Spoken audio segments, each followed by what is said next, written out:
Here's the problem of rain falling on your windshield while driving.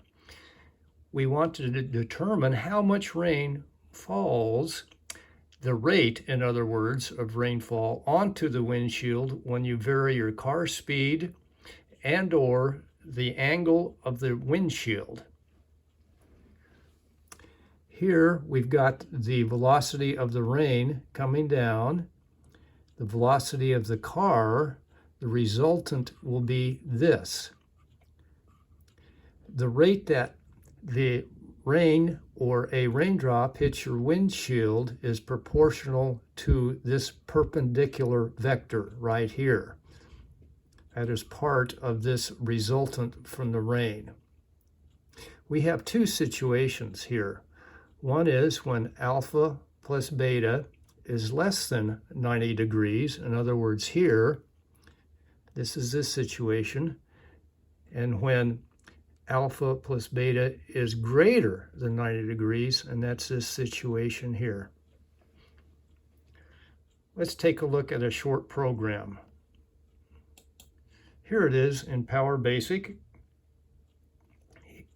This program will vary the car velocity, then look at the rainfall rate as it hits the windshield. I'll go ahead and run it. Here it is.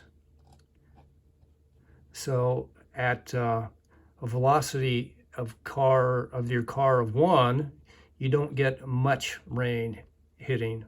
But as you increase your car speed here on the left, you'll see more rain hitting, and it just keeps getting more and more as you increase the car velocity. So rainfall rate is greater as your car velocity increases.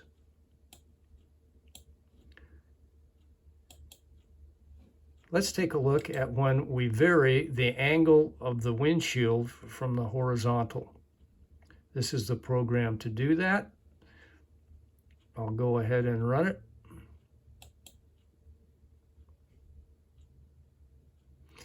Here it is. On the left is the angle of the windshield from horizontal. I'll go back to the top here. So at a very shallow angle here, you'll see the rate of rainfall not too much. What's interesting, as we increase the angle of your windshield, the rate of rainfall goes up to a certain point. And that point looks like it's right around here, about 63 degrees above the horizontal. Then the rate of rainfall starts dropping again. So you can play around with this. That's all for today.